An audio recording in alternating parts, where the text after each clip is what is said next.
I see the participant count is continuing to rise, but in the interest of time, because everybody's time on a Sunday is important, we'll get underway. My name is Matthew Ten-Bruggencate. I'm a communications manager with the International Institute for Sustainable Development, which is the home of Earth Negotiations Bulletin, which has covered environmental and sustainable development negotiations for more than 3 decades, since the 1992 Earth Summit. I'm joining you from Winnipeg, where it's just about the freezing mark, unlike sunny and hot Belém.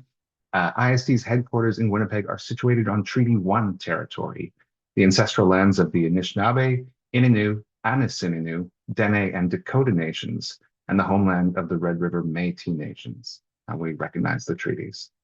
The session is being recorded today, so if you want to go back or if you want to share it with a colleague, by all means, we'll be sending out the recording link to everybody who registered and on our social media and our newsletter, which brings me to my next point. Sign up for our newsletter. Sign up for EMB Update if you want to get the reports from our team in your inbox. And not just from the Climate COP, we cover a number of different processes across biodiversity, chemicals. Right now, the talks for the UN Framework for Tax Cooperation going on in Nairobi this week as well. So please sign up for that. I'm going to drop the link in the chat in just a moment. In that same vein, the chat is open. Please, there's the conversation that Jennifer Bansard and I are going to have, and then there's the conversation that happens in the chat, and we love how much energy and insight and resources people share in the chat. Please feel free to do that. We ask you to keep it respectful, of course. If you do have a question, though, that you want to share, while the chat is great to share it with colleagues, please use the Q&A function in Zoom. It should be just at the bottom of the window down here. Record your question there, and that will help it pop out and make sure that when we get to the second half of the webinar, I'll be able to find it and put it to Jennifer. I think that is most of the housekeeping taken care of. So now it's my pleasure to introduce Jennifer Bansard, who is our team leader for our COP30 team. She is joining from Belém. She's very tired. She's working on her day off. I'm so grateful that you're here, Jennifer, to share some of your insights about what happened in week 1, what to expect from week 2, and then to take, again, some of the questions from folks in the audience. So without further ado, I'm going to turn it over to you, Jennifer. How did week 1 go?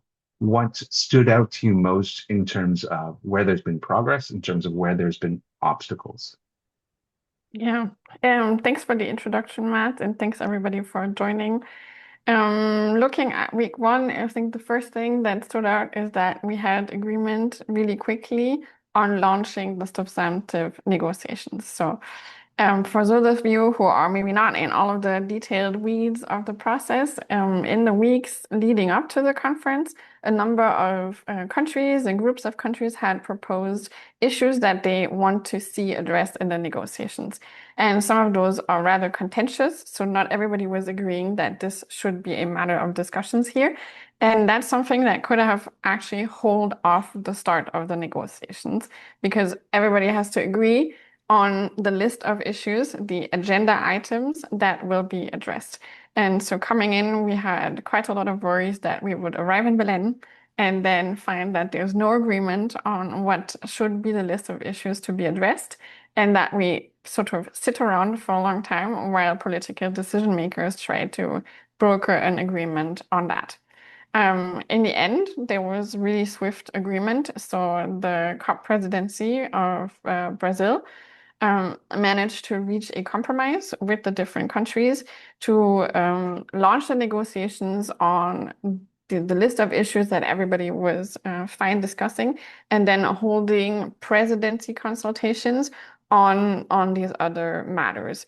And so that's something that has happened throughout the week. The presidency has been consulting on what they call sort of the basket of the key contentious issues. And that is sort of the response to the latest round of nationally determined contributions under the Paris Agreement. Here we're talking about these plans that countries have to submit every 5 years, and this year was one of those. we all saw that these were late to trickle in and that they were not up to the expectations in terms of alignment with the 1.5 goal, references to energy transition, for example. And so some countries want to see a reflection of that and agreement on some sort of action package going forward.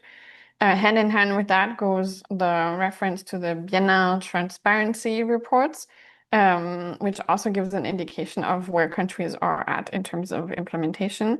We have a big issue, which is Paris Agreement Article 9.1, so developed countries' obligation to provide finance. And here we have groups of developing countries that emphasize the need to address this because they see that implementation has not been up to expectations, and that this provision of climate finance is essential for them to not just take climate action, but also to the level of ambition and the speed of implementation that would be required to fulfill the goals. And the last one is unilateral trade restrictive measures. And so here we're talking about things such as the EU carbon border adjustment mechanism, and where developing countries want a space to talk about these measures as they have spillover effects on their countries and limit again their possibilities to take climate action. So the presidency has been consulting on these issues in a very open way. So also non-party observers were able to join these discussions. That's not always the case. Or like that's rather not the case usually these presidency consultations are happening in the background also to facilitate very, very frank discussions and sort of trying to get to bridging positions. Here we've seen this week that the consultations were open, everybody was voicing their different points and looking at different themes, trying to get a sense also of what exactly it is that countries expect on these issues. And so we've heard a lot of different calls there, from a work program on finance implementation, for example, or an action plan on raising ambition to 1.5. So far, there's no outcome to these discussions, and it's really hard to pinpoint whether there's much of a progress because countries have a bit of a laundry list of quite incompatible perspectives on what they want to see in that regard. And so I think the ask of the presidency is really high. It's going to be a difficult exercise to try and find some way forward on that. And that's one of the reasons that the presidency has decided for the second week to continue focusing on those, but also to get ministerial engagement on many of these issues. But so going back, I think that was the first sort of relief that we had when we arrived in Belém. And then I think a lot of people had a lot of questions around logistics. In many cases, to arrive in Belém, to be able to afford to be in Belém, but also sort of infrastructure, logistic questions on how cumbersome it would be to come to the venue, to be at the venue. And I have to say that mostly things have been working out, at least for those that are on the ground. Of course, we know that a lot of delegations have sent way fewer people than they would have in the past for these cost reasons. But on the ground, things have been working out quite well. And I'm gonna use this as a hook to address something that we've seen a lot, or at least I'm getting messages from family and friends back home that have seen a lot of very vivid pictures of military guards, and they've read about sort of people breaking into the venue and like a big sense of disruption. And I think here it's quite important to get a reality check from the ground. We had one evening where a group of indigenous people got into the venue, but that was at a time when the negotiations were over already. So relatively minimal disruption in the end. And then we had another day this week where another group of indigenous people sort of fenced off is a very strong word. They had a cord, and so they they blocked off access to the venue. And then we had military guards that were creating a funnel for participants to enter through a side door. So the imagery was really stark because everybody was standing outside. There were huge lines. And it's very impressive because that shows you just how many people actually roam around the corridors. But again, this was in the morning, and the negotiation session started pretty much, yeah, unaffected. So that's a bit of I think, an important reality check, that it might seem very sensationalist, but it hasn't disrupted the process all that much. And of course, the notable thing here is that the contrast is also big compared to the previous several COPs where we had way more constraints on civil society protests and demonstrations, whereas here you've maybe seen the comments by Brazilian political authorities that are emphasizing that this is sort of part of the dialogue, and that, for example, the COP presidency met with these activists. So that's for this point. Then let's say we've been launching discussions on a whole host of issues. The agenda of the climate change negotiations has ballooned in recent years. We've been having more and more issues come in. So one, it's due to the fact that with more and more understanding of climate change, we realize that it really touches upon all aspects of society, and so that effective climate action requires addressing these different aspects. And it's also the fact that these communities have been lobbying for attention within the climate process. So we have different work streams that we have negotiations right now on a gender action plan, for example. We're talking about just transition and exactly what that means. We have, for example, a group of countries, mountainous countries, that are emphasizing the very distinct challenges that they face, for example, with glacier melting, right? And like downstream water flow from the mountains. And they're emphasizing that there needs to be some form of international cooperation and support mechanism to address those specific concerns.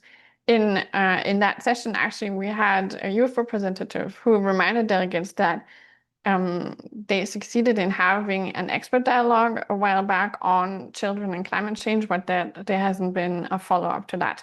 So we see that these different sort of claims are adding to the list of issues that have to be addressed in the process, and quite legitimately so.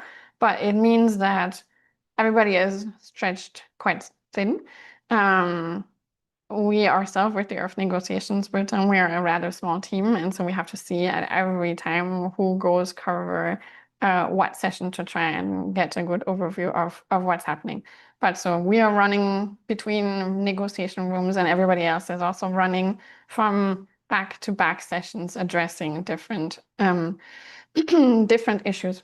And with that, maybe I'll turn to one of the big ones that is expected from this conference. It's the indicators to track progress on a global goal on adaptation.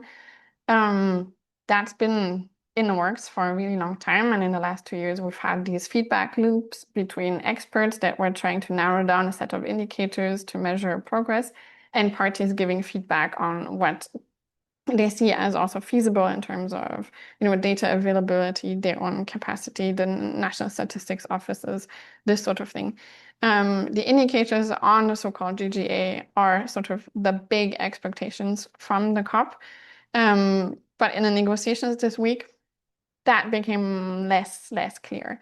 So we have several developing country groups that are leaning towards continued work. And so in different forms, maybe having the adaptation committee do some more work there, maybe developing some sort of guidelines to help implement the indicators. But it's a bit unclear yet whether we will really have the adoption of the envisaged set of 100 indicators, or whether that's another proposal, have at least one indicator per sub-target of the GGA. So we have, these targets related to water, to infrastructure, to health, and so on.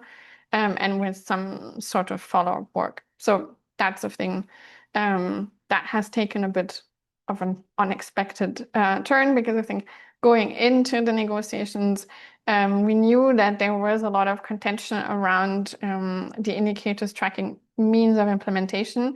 So mostly means of implementation, this basket of finance, technology, transfer and development, and then capacity building. And here in this context, mostly discussions around indicators that capture finance-related things, such as also national budget issues. But now uncertainty is sort of broader, let's say it like that. We've had a lot of negotiations related to technology, so looking at reports of existing bodies, but also at linkages between the technology mechanism and the financial mechanism, so trying to enhance the linkages there between identifying technology priorities and way to address these, and then having support through the operating entities of the financial mechanism. So, for example, the Green Climate Fund and the Global Environment Facility, and trying to have some more of a direct pipeline there. And then the other big technology discussions is that in the decision on the first global stocktake, parties decided to establish a technology implementation program, but the shape of that is not clear, so they're debating exactly what shape that has. And that's a basket of issues that has grown in importance, definitely. And so with very limited progress, and in some cases, lack of agreement on continuing discussion at the next session based on where parties arrived at during the first week here in Belém. We have the group of 77 in China, so developing countries as a whole, who've been really appealing to other parties and also the presidency to try and capture this progress and make sure that the second week delivers more on technology. We have negotiations on a gender action plan, so that's another sort of big established deliverable for the conference here in Belém. And there we've seen that there's quite a lot of progress looking at the individual activities in this action plan, and it's really important to emphasize that these discussions are taking a different turn compared to the last Gender Action Plan. Now we see much more country ownership, many more activities really implemented by the countries, much more detailed. We have issues such as sexual and reproductive health that are being addressed there. So a way more nuanced perspective of the issue compared to the last one, which was a bit more generic, but also more secretariat-led efforts. So that's something to highlight, and especially to highlight it in the context that we're seeing a lot of debates around just the terminology of gender, with sort of more and more countries that are insisting on having their national perspectives on the term recorded as referring only to people of male and female sexes. So that's something that, of course, creates a lot of attention, this sort of backlash in that regard, but it shouldn't distract from the progress that's being achieved at the more, let's say, substantive levels in terms of the activities that are being discussed. We have a whole other list of issues, and I'm just going to touch upon some of them here so that we can address more in the Q&A. I'm happy to really talk about anything. Is that on finance, we have this big call by developing countries to agree on a tripling of adaptation finance. So that would follow up from the current goal that runs out this year on doubling adaptation finance compared to 2019 levels. The issue there is that it doesn't really have a home in any of the negotiation tracks. So Grupo Sur, group of some Latin American countries is calling for that sort of in the decision on the adaptation indicators, for example, but there's a lot of resistance, by developed countries to the goal, to this tripling in general, but also to where to put it. We have a lot of enthusiasm by parties to discuss enhanced cooperation with other international organizations.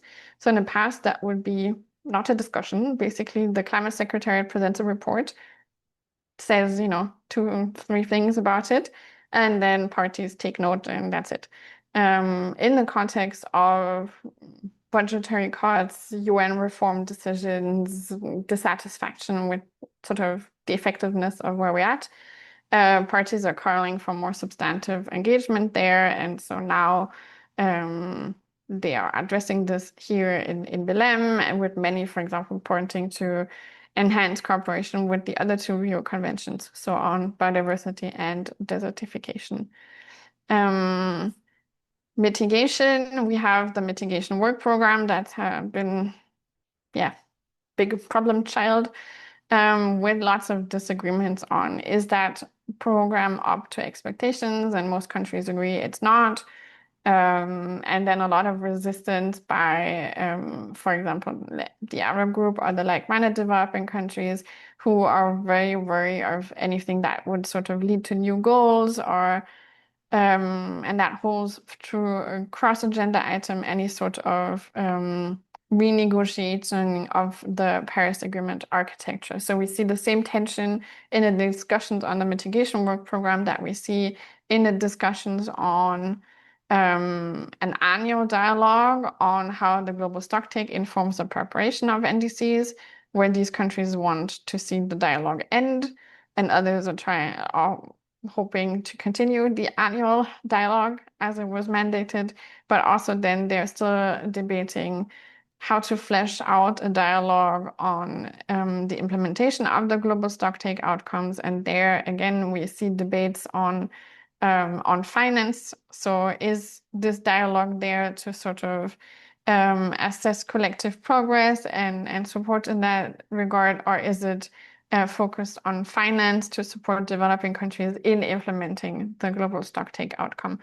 It's a discussion that we've seen happen for 2 years, and it has not really budged. But this is just to showcase that the same sort of worry is making a lot of the different agenda item discussions difficult.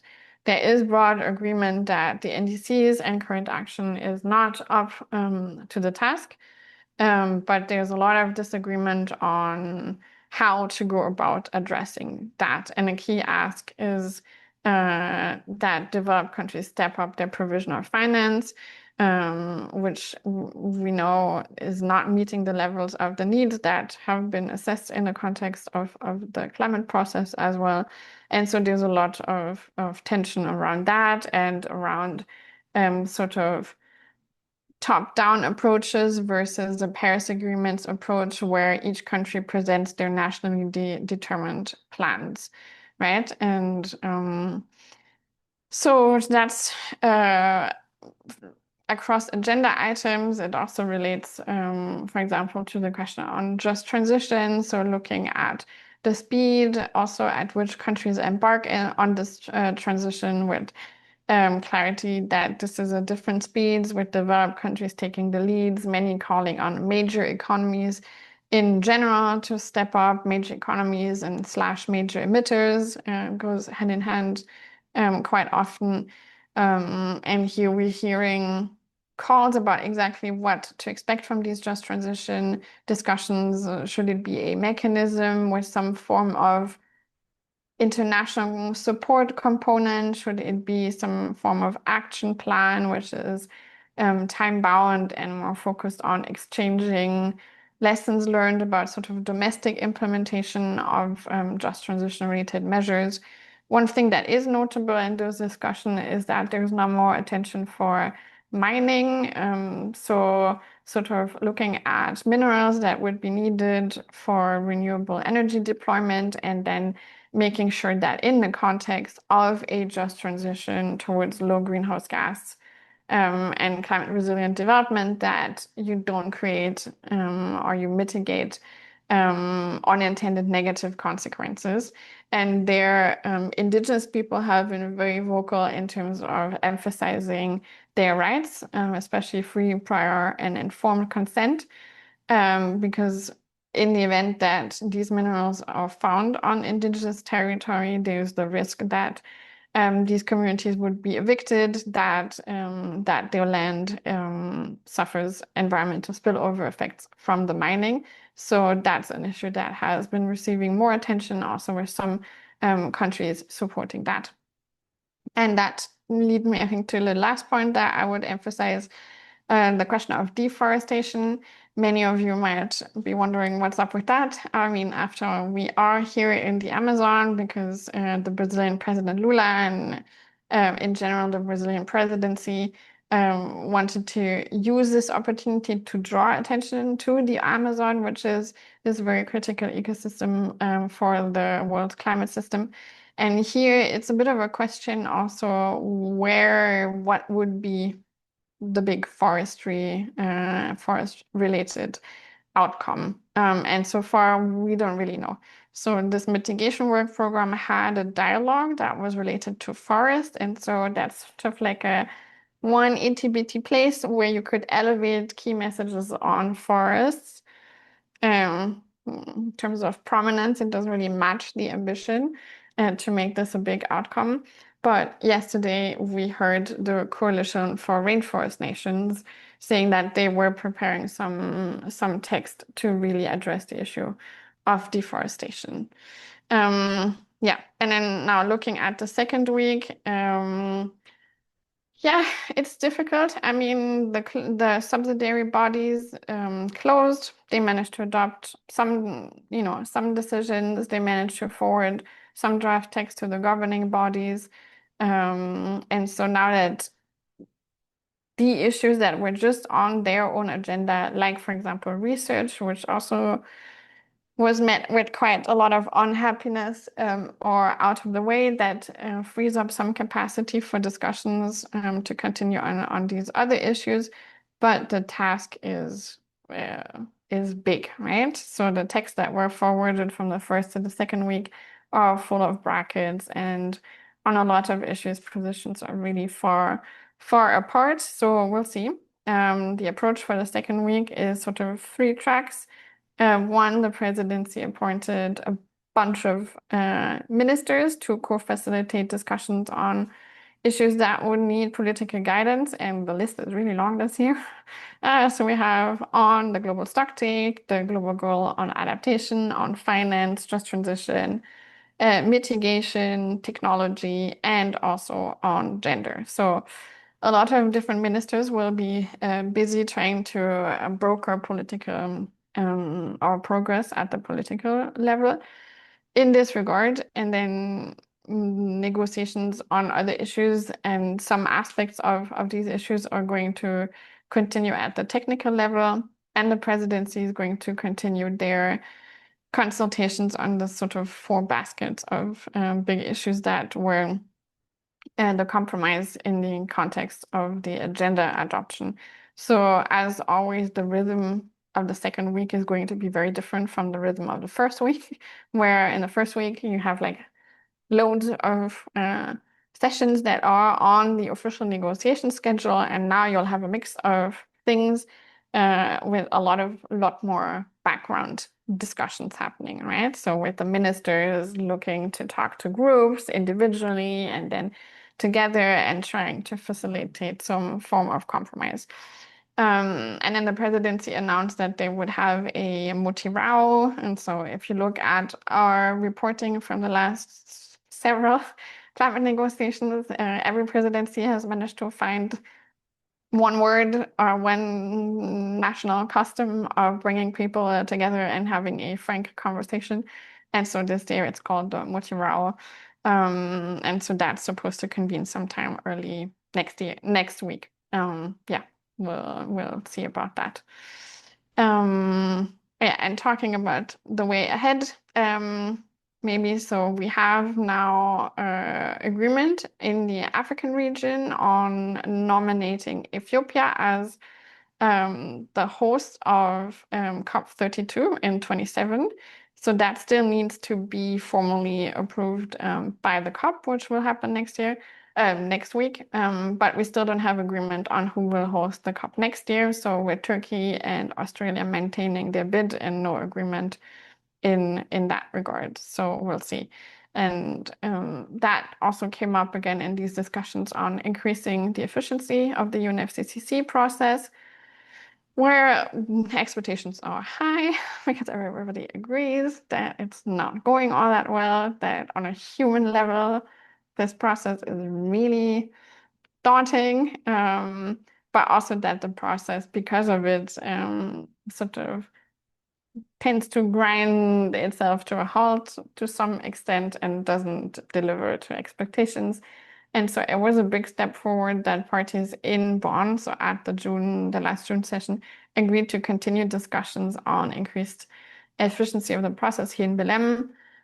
But people who had bigger hopes for that were quickly disappointed. There were not that many substantive discussions on the matter, and it sort of now recalls conclusions adopted in Bonn.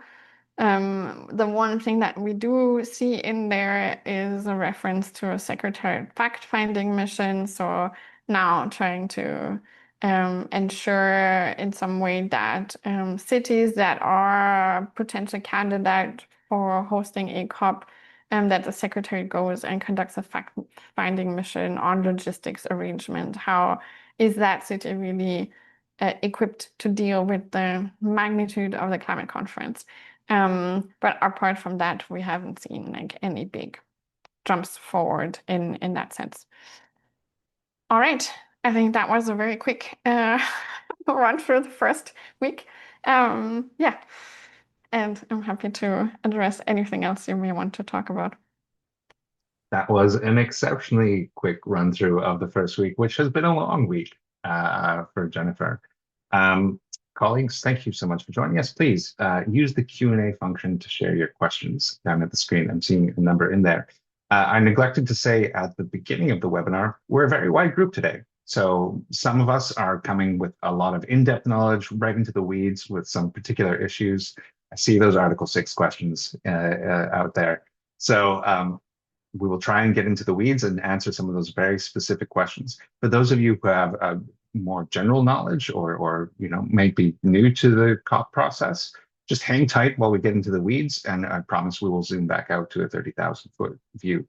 At the same time, those of you who are technical folks and right into the weeds, if we are talking with some general questions about the COP that you are well familiar with, hang in there. We will get back into those weeds. I think last year we got the comment, nobody can out-nerd the E&B team when it comes to climate negotiations, and we're very proud of that. And I'm going to start off with the cover decision.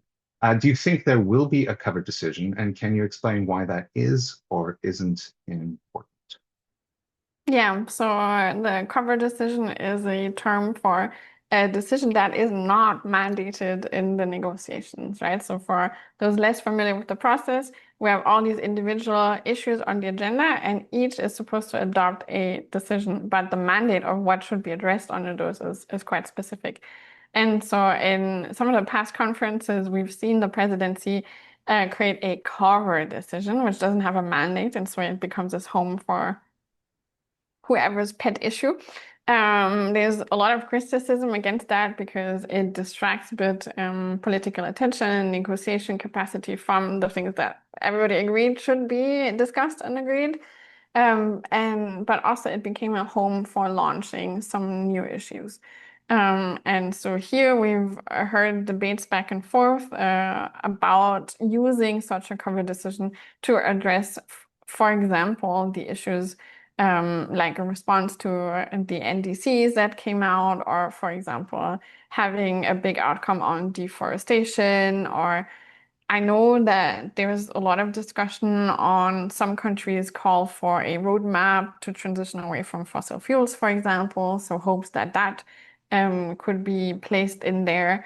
And there, I just want to emphasize that it's not because it's a cover decision that the negotiations are any easier for that. And so if you look at the resistance against anything mitigation related, a response to the global stocktakes energy package, I have to say I have a very strong doubt that we'll see a fossil fuel transition language if a covered decision ever materializes.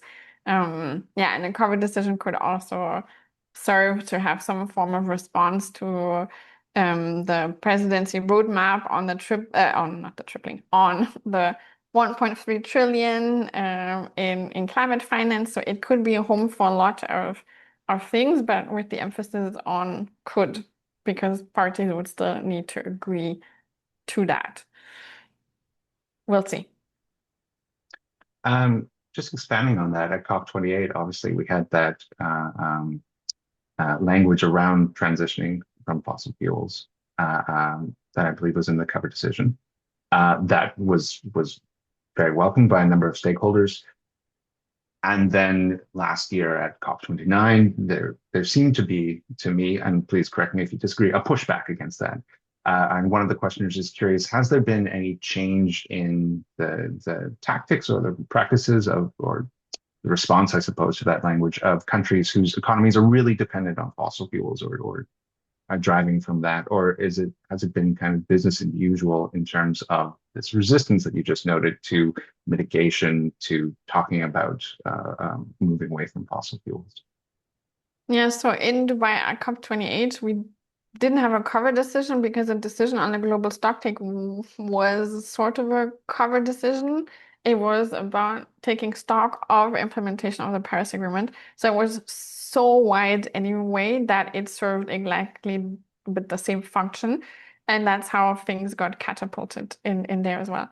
The language on transitioning away from fossil fuels in that decision was a breakthrough for the climate process, which for the longest time has only talked about emissions, not where they're coming from, individual sector, it's like emissions. So it's CO2 the problem, and then we're not going to touch upon where this CO2 and other greenhouse gases are coming from.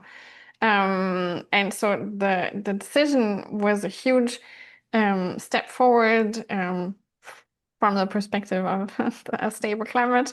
But of course, it creates a lot of challenges for lots of countries, but especially those whose economies are very, very reliant still on their oil and gas sector. And so here we are definitely seeing more reluctance from those countries against sort of pushes for them for everybody, but including them, to speed up the process to diversify. And so we're hearing calls, for example, on the emphasis that this is key for sustainable development, poverty reduction, where we have to be honest, that's true in many countries, but in some countries, we are not talking poverty reduction through fossil fuel production anymore, by far not. When we look at per capita GDP, for example.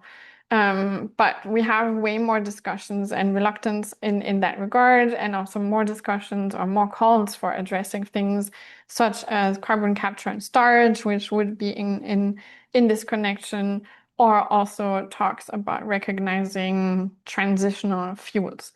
And so, yeah, it's a huge step forward, but now it's not surprising that there's a lot of resistance around exactly how to follow up on these calls, especially putting into context the provision of finance to support that transition in the first place.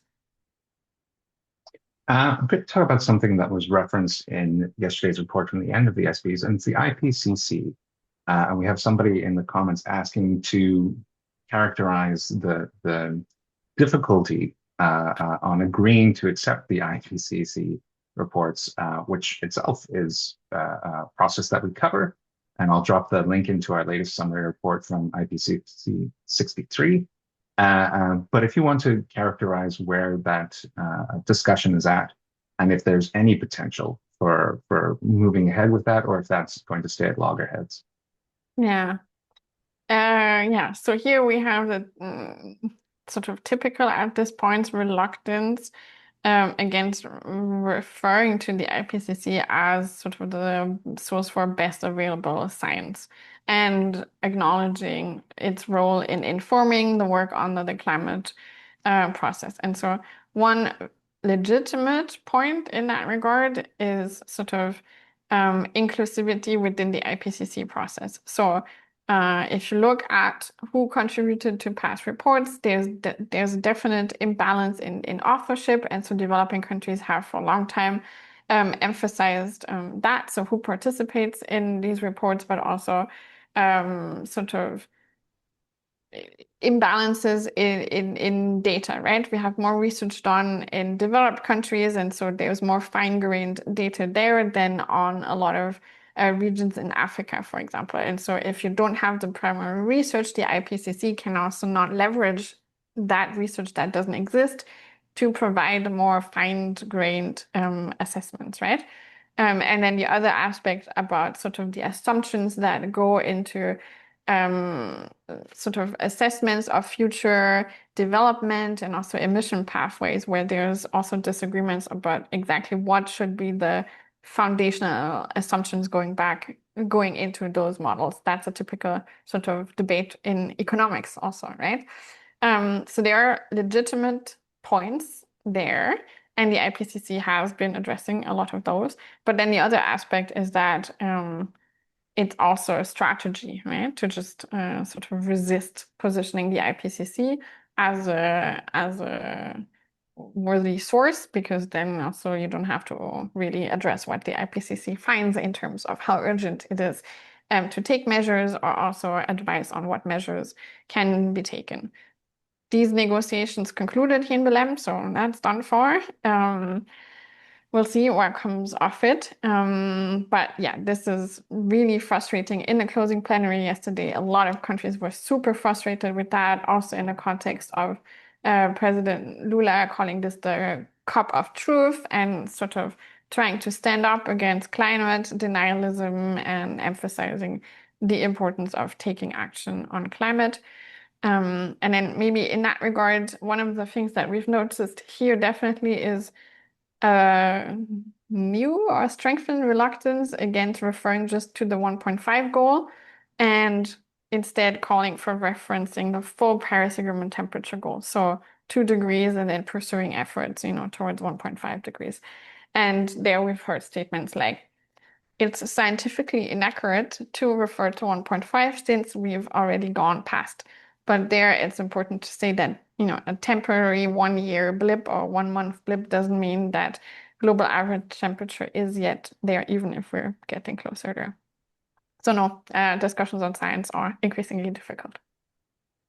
I want to link the discussions as well to something that happened this year, something that you helped cover for Earth Negotiations Bulletin, and that was the International Court of Justice advisory opinion on states' obligations when it comes to climate change. That's not the exact term, but if you want to say how the ICJ advisory opinion has come up this year at the negotiations, some people are asking about that.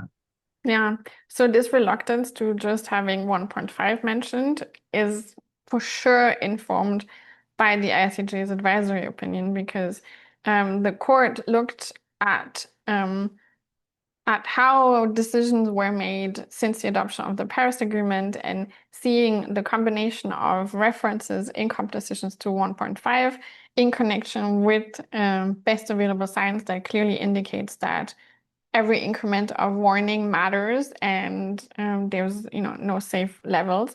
This combination led to the interpretation that the prevailing goal is 1.5 now. So both aspects together. And so that clearly motivates some countries' reluctance to now have just 1.5 mentioned, because of the sort of downstream effects that such a reference would have. And the other one is that we've heard also, for example, Latin American countries calling for references to not just the ICJ's advisory opinion, but also the one by the Tribunal on the Law of the Sea, and also the Inter-American human rights court that all addressed climate obligations. But here I have to say that so far the reference or the call for references were rather at a very generic level. So sort of emphasizing countries' legal obligation to cooperate and not going into some of the more and very actionable, I may say, findings or like of the court. A number of people have asked about the Tropical Forest Forever facility, the TFFF, that was launched. I wonder if you can share any insights in that, and perhaps also about these initiatives that get launched alongside the COP, I suppose, and really spotlight sometimes by presidents. What's the relationship between these initiatives that get launched and the negotiations themselves? In principle, none. So COPs serve as a platform to present reports, launch new initiatives, that sort of thing, because it's really where the climate community comes together, where there's a lot of media attention as well. And so groups of countries have for many years used it as a platform to sort of showcase that they're addressing something. But we've had loads of declarations on deforestation. We had a declaration on methane, on our health. We have a water dialogue. We've had all of these things, and oftentimes there's no follow-up to that. So countries signed on because they're like, yeah, in principle, yay, health, super important. But then nothing comes off of it. So that's one aspect. With regards to that facility, there's a plan for it, how it could work in general. There's some countries that signaled that they're on board, and so this sort of minilateral group may set it up, but it's happening outside of the negotiations. If we have a cover decision, for example, that could in some form reference that facility. So in the past, we, for example, had a reference to just energy transition partnerships that were being made between a few developed countries and then one developing countries to support like a broader energy transition plan in that country. And those partnerships were referenced in a decision, I think it was in Glasgow, but not in a strong way, right? There's a difference between the multilateral process acknowledging these other efforts or sort of urging for the operationalization of. So for now, I'd be relatively cautious in terms of expecting a big move in that regard. A question, do we know how many parties have submitted their NDCs by now? Has that number popped up? And I'm going to assist in case Jennifer doesn't know, because Yeah. Jennifer has a lot in her mind, and she's just 141, 144, something like that. There's a tracker, so I can send you the link. The Secretariat has a NDC registry exactly there, and yeah. Did you check the latest numbers, Matt? I did not get up early enough to do my Oh. daily count of the NDC registry. No, exactly. I mean, yeah, so you can check online, and there's also great resources out there that analyze these NDCs, climate action trackers, so you get a sense of not just whether a plan has been submitted, but also what the content of the plan is. And here, maybe I'll spotlight the call by the Alliance of Small Island States, who are, for example, calling on all countries that have permitted a range in their NDCs to step up and fulfill the upper ranges. They also called for support for developing countries who have oftentimes a conditional part in their NDCs, and so sort of increased support for developing countries to take that extra step of what they could achieve, with support beyond their domestic capability. Yeah, with the NDCs, I mean, the bottom line is they were supposed to be 1.5 aligned economy wide, covering all sectors, and somehow respond to the calls for energy transition, and yeah, rather moot on all of these points, I'd say. And there have been reports about the number of fossil fuel lobbyists who are here this year. That was an issue last year as well, and calls that there should be a conflict of interest policy, I think, for people who are registering. And a few people are asking about how strong that sentiment is on the ground, how much this undercuts the suppose perceptions or legitimacy of the COP. I wonder if you have any insights about how that's cropping up in the discussions, what any potential likelihood there would be for action on that. Yeah, the calls are strong and not for no reason. It's something that is not limited to the climate process, right? So in many countries, you have domestic policies exactly on that. So on, for example, parliamentarians disclosing secondary income sources that may be relevant to consider, or in some countries disclosing meetings that they have, so providing transparency in that regard. It has been denounced in the climate process more and more, also with research showing just the magnitude of the scale of sort of fossil fuel-led lobby misinformation. We have the same discussions in the negotiations towards the plastic treaty, where, may I add, it's the same fossil fuel lobby. When you walk around the conference, I mean, it's not written on someone's face, hey, I work for an oil and gas company. So it's not like you walk around and you're looking at everybody and suspecting them to have vested interests.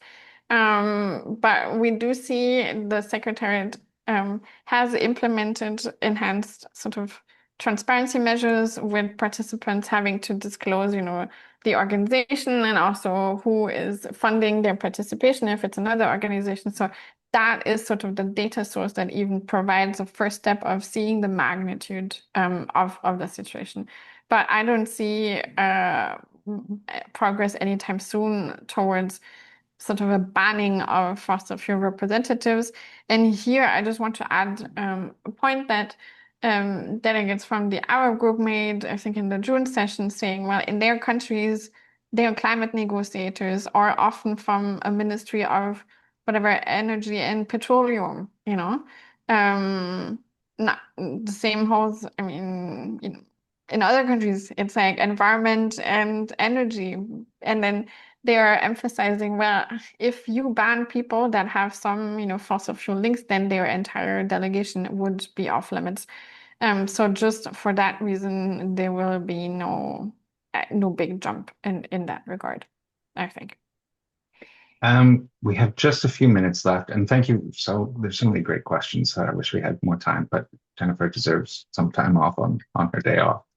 And I want to zoom out to a question that a number of people asked when they were registering about how to make a difference or how to make an impact or how they can impact the climate negotiations. Because I think there's the perception that people, and if you can physically go, you can show up and try and push people to change their negotiating positions or try and advocate for something. I guess what advice would you give people who say, I want to impact how my country is negotiating at these talks, or I want to advance climate action in XYZ country? What are your thoughts on that? Yeah, my thoughts are first voting behavior. So it's like, I mean, we hear these talks about this being a COP of implementation, but implementation happens at home. It happens on the ground. It doesn't happen at a conference. And so voting behavior, putting pressure on your national decision makers at the city level, at the state level, pushing at that level for ambitious climate action is super powerful. Trying to reach, trying to shift countries' positions at home so that they enter the climate negotiations with pressure from their constituencies makes a big difference. Because they arrive, with that mandate, sort of, and then if we have more countries that come with saying, okay, hey, my citizens, they are really urging for more ambitious action. We are being sued left and right by the children and the grandparents in our country who want more ambitious climate action. We need to do something. Then that creates more momentum. And then, I mean, we've seen in past years where we've had, it's not just about coming to where the negotiations are happening and then protesting here or having actions in the facility, in the venue. It's also, we've had in the past coordinated climate marches all around the world. Super powerful signal because it shows that from New York to Paris to Lagos to Bangkok, you have people on the streets who are demanding more ambitious climate action. So it doesn't have to be that you fly all around the world to have an impact on the process. Then there's all sorts of other avenues sort of to feed into it. There's typically call for submissions for also non-party stakeholders to provide input on discussions on just transition, on mitigation, so on and so forth. So that's sort of another thing to try and get discussion points in there. But yeah, I think I would emphasize really the domestic level and then trying to liaise with advocacy movements also in other countries to sort of form a more unified voice. And we've seen a lot of progress in that regard. If you look at youth mobilization, wow, they are at a level of professionalization that is super impressive at this point. I'm going to end with questions about the reform of this process overall. There was discussions about adjusting participation, adjusting, the size, how to streamline, how to find efficiency. I think might have been the term in the process. I guess as we head into week 2, as we try and hope that the ministers with a bit more political clout can find compromises in some of these issues, can try and move issues forward. How does this COP feel? Does it feel different than others? Has it changed in any way the discussions about whether or not these giant climate COPs are fit for purpose in addressing the climate crisis that we're facing? So a lot of people had hoped since that sort of agenda item was being taken up here in Belém, but those discussions sort of went nowhere, went not far quickly. But we see more and more emphasis on sort of using the regional climate weeks, for example. So instead of having everybody gather here to do side events, present reports, have these knowledge exchanges and networking, to have it more decentralized. So the Secretariat already organizes these climate weeks, and then they provide opportunities for also more tailored engagement on what is needed in Latin America, what would be relevant for people in West Africa, for example.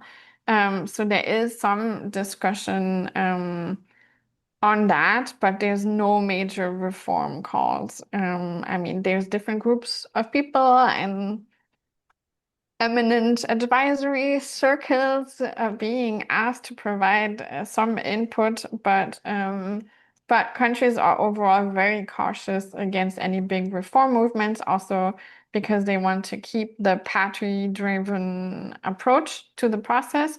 And so, for example, any movement towards limiting the number of mandated events like workshops and such, there's a lot of caution because then, for example, developing countries are afraid that it will lead to their issues like adaptation being sidelined.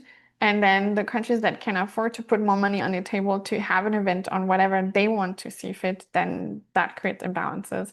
So we're not there yet with sort of having a sleek negotiation process. But I mean, if the Germans have to step up to host the COP next year, then maybe we'll have a very small one because Bonn is not up for another huge COP. Thank you everyone for joining us. I see people in Bangkok who it must be late for you right now. And folks in California, it must be very early, and Dubai, Istanbul, Algeria, Zambia, everybody in between. Thank you so much for your interest in this. I'm sorry we couldn't get to every question. Some people wanting to ask deep questions about the state of certain negotiating items. Please, if you haven't already, do subscribe to ENB Update, as well as the excellent work that a number of our journalist friends are doing across this COP. There's really a lot of great information coming out. Thank you, Jennifer, for great information for again coming in on your day off. I hope you get to rest, and then that we have a successful and positive and well air conditioned and navigable final week. Everyone, Yeah. wherever you are in the world, thank you so much for joining us. Hope you have a pleasant day, and we'll see you soon. Thank you. Bye.